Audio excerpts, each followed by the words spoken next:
Hey guys, welcome back to the channel. So behind me is a 2008 Toyota Yaris. This thing has 305,000 miles on it, and we are going to be replacing the starter on it. The starter is original. It has lasted quite a bit, so I'm actually surprised that it hasn't been replaced before with the mileage and the time frame that the car is in. But with that said, we're going to be replacing it today. Now before we begin, I do want to mention, if you guys haven't subscribed to the channel, go ahead and hit the subscribe button down below. It'll definitely help the channel grow. Now let's go ahead and replace the starter. Before you begin any electrical job, guys, what you always want to do is go ahead and disconnect the battery on it. That's what we're going to be doing here. I just usually disconnect the negative battery terminal and just lay the terminal to the side and make sure it's not going to contact the battery. That way when we remove the starter, there's no arcing and sparking from the power wire. Now we're going to go ahead and raise the car up and attack the starter from the bottom. I have you guys positioned underneath the front of the car, and you guys will clearly see right here is the starter. Now the starter is visible from up top, but there's no way you're going to be able to get to this bolt here and the other retaining bolt that's basically hidden right behind the solenoid for the starter. So this is the best angle I can get with this, guys. It's going to be very difficult to show you the secondary bolt that's up top, but I'm going to do my best to try to cover most of the bases. Now where I like to begin with these is by removing the starter solenoid wire, which is going to be this one. Now this has a connector with a push tab.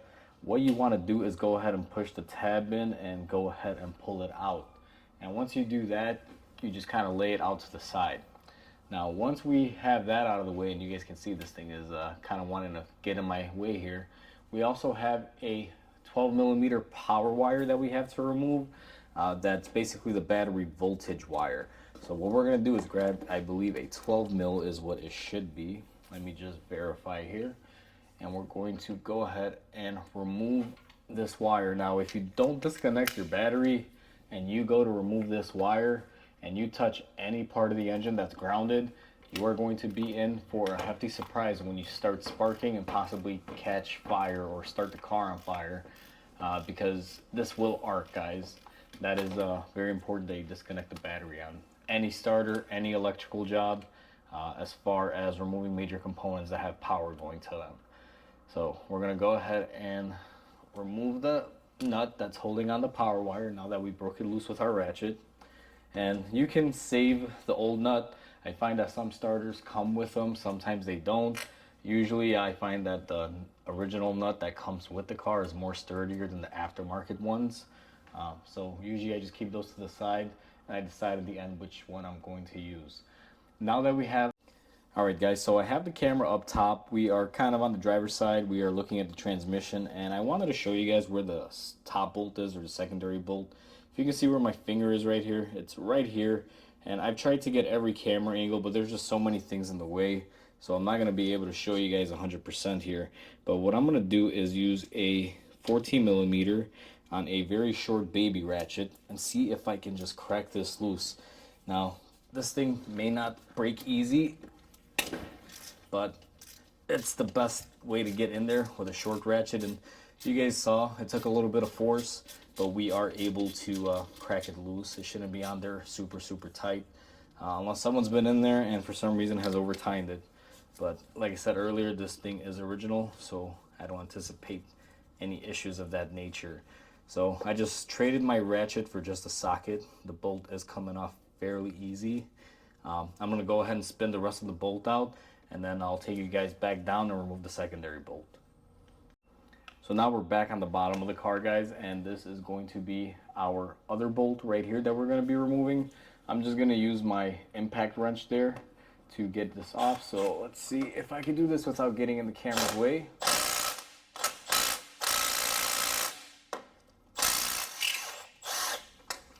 So as you guys saw, we went ahead and we loosened the bottom bolt, and the starter just wants to fall out of its hole.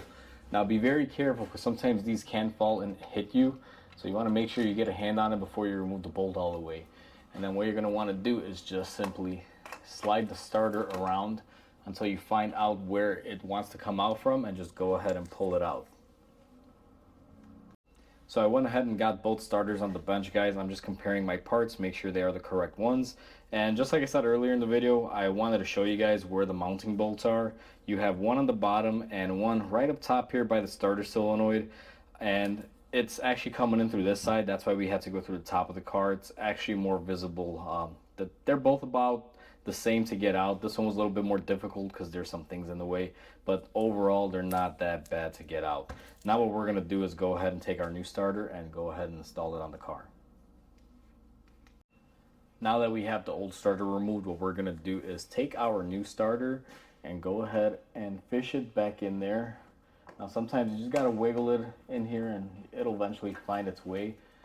They usually come off pretty easy, so you should be able to put it in fairly easy. Now, you don't want to let go of the starter because it will fall.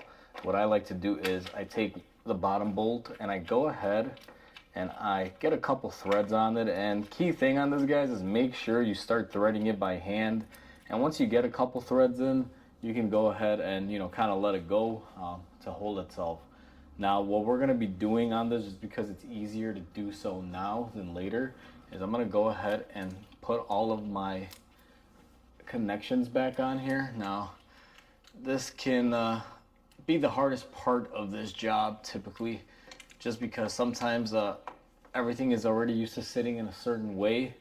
So you just got to be a little mindful. So I went ahead and I put my power wire on, as you guys saw. Now I'm going to go ahead and thread the nut on it. I'm going to use the original nut that I took off the old starter for this one, simply because it's a lot beefier and a lot sturdier than the one that came with the new starter.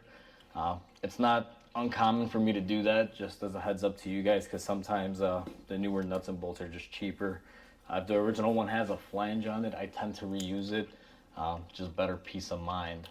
So I went ahead and I started threading it. Now I'm going to take my baby ratchet here, and these don't take a lot of torque. These are simply just hand tight, guys.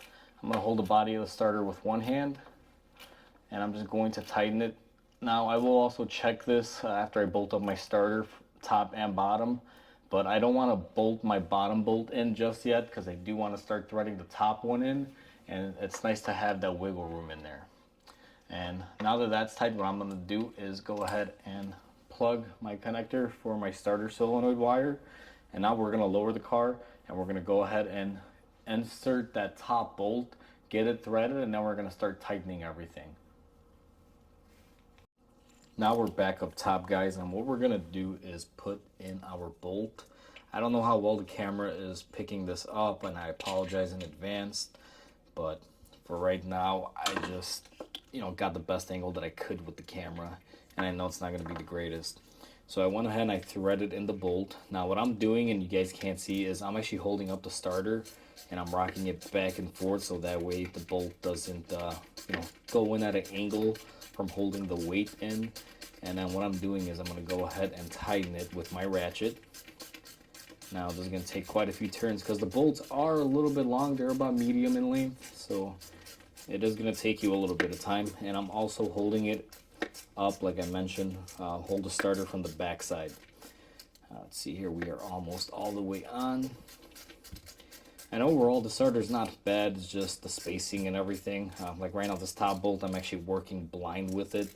I can't really see it from the angle that I'm in because the camera is where I would typically be, just to kind of try to show you guys a little bit of what I'm doing. But she went ahead and tightened up. Let me give it one more tightening here. And I'm going to have to put my hand through here because I can get a little bit better leverage. And it slipped off. The biggest thing is with these short ratchets that I'm using, just being able to get the torque to tighten the bolt on there. Alright, so we should be good right about there. So now our top bolt is nice and tight. All we have to do is go ahead and tighten the bottom one, and then this should complete the starter. So let's go ahead on the bottom and tighten up our bolt. Alright, so we are back on the bottom here, and what we're going to do is go ahead and tighten up our bottom bolt. Now, you don't really have to torque these down, guys. I know a lot of people will say, why aren't you torquing them? And they don't really require a whole lot. You just got to make sure they're snug in a little bit. and then, you know, they're good to go. What I'm gonna do next is just check my wire now that my starter is fully bolted and it's not moving. I'm just gonna check my power wire, just snug it up, make sure it's nice and tight.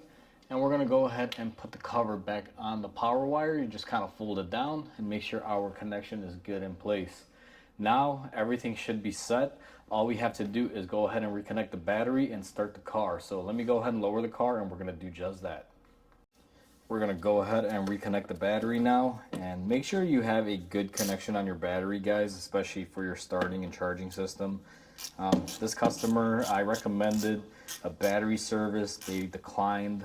I simply wanted to clean it up and, you know, give it a nice new surface here and clean up these corroded terminals, but they opted not to, so we're just gonna not do it. That's what they choose. Now I'm gonna put you guys in the center, because now that the battery is connected, if everything is correct here, we should have a starting car. So let's go ahead and crank it over. And just like that, our car is on. So our job is complete. Starter was bad.